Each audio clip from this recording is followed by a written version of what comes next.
자, 그 다음에 신탁입니다. 이게 정말 가장 어려운데요. 신탁이 크게 네 가지가 있어요. 관리신탁, 담보신탁, 그리고 처분신탁, 개발신탁이 있는데요. 가장 많고 흔한 게 담보신탁이에요. 어떤 건물을 크게 지을 때 보통 신탁사를 낍니다. 왜 그러냐면 신탁사를 끼면 신탁사에서 본인들의 신용을 이용해서 되게 더 많은 빚을, 그러니까 많은 저당을 잡을 수 있게끔 이용하는 거예요. 그래서 이제 어떻게 보면 개발의 일종인데 이 개인이 이 건물을 지으려고 하는데 대출이 3억밖에 안 나온다고 해도 신탁사를 끼고 신탁사에서 대출을 받아주면은 이 신탁사에서 이 부동산을 담보로 믿고 신탁사에 신용을 내어주는 겁니다. 자, 그러면 담보가 훨씬 많이 되고 더 높고 많은 집을 지을 수가 있겠죠. 신탁 등기가 되어 있는 집에 가장 첫 번째로 하셔야 될 부분은 신탁 원부라는 걸 뽑아봐야 됩니다. 신탁 내용이 어떤지를 확인하고 이 신탁 원부에 신탁자가 어떤 특약을 맺어져 있는지, 어떤 약관이 있는지가 나와 있어요. 그래서 그 부분을 자세히 보시고 그 내용에 준해서 계약을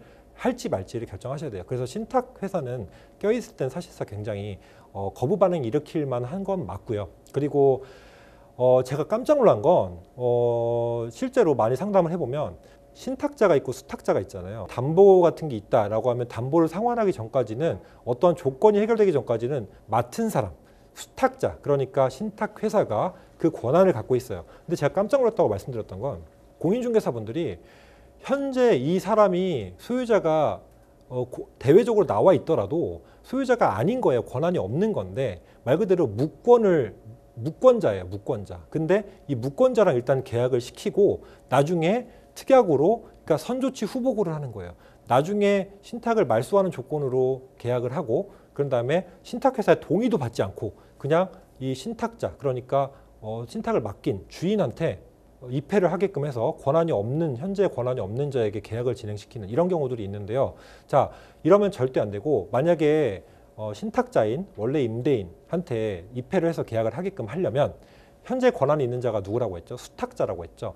수탁자인 신탁회사의 동의를 반드시 득해서 그래서 진행을 하셔야 됩니다. 그리고 계약하고 할 때 계약을 한다 손 치더라도 반드시 잔금 시에는 이 원래 명의, 그러니까 신탁자에게 다시 원래 명의로 돌아오는 조건의 계약을 반드시 체결하시기를 추천드립니다. 왜냐하면 지금 현재 신탁회사는 어떤 담보를 갖고 이걸 쥐고 있는데 지금 신탁자는, 그러니까 원래 임대인은 본인한테 권리나 권한이 없는데 계약을 한 거잖아요. 그러니까 지금은 소유권자가 아니에 대외적인 그냥 이름만 찍혀있는 권한이 없는 사람일 뿐이기 때문에 이걸 되게 자세히 보셔야 된다는 겁니다.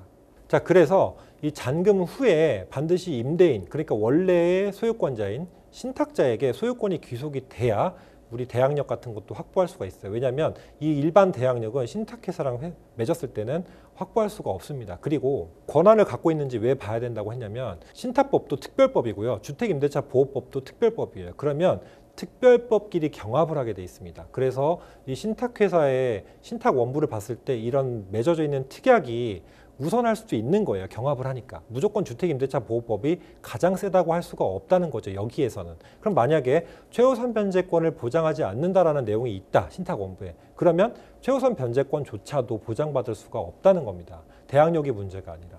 자, 그래서 신탁원부를 굉장히 자세히 보고 신탁원부에 기해서 신탁원부에 있던 제한사항들을 풀어주는 조건으로 계약을 한다면 그래도 유효한데 만약에 그런 조건이 없이 무리하게 계약을 한다면 돈을 지키기 어려울 수 있다는 부분입니다. 저희 입장에서도 처음에 신탁 때문에 굉장히 어려웠고요. 너무너무 지금도 어려워요.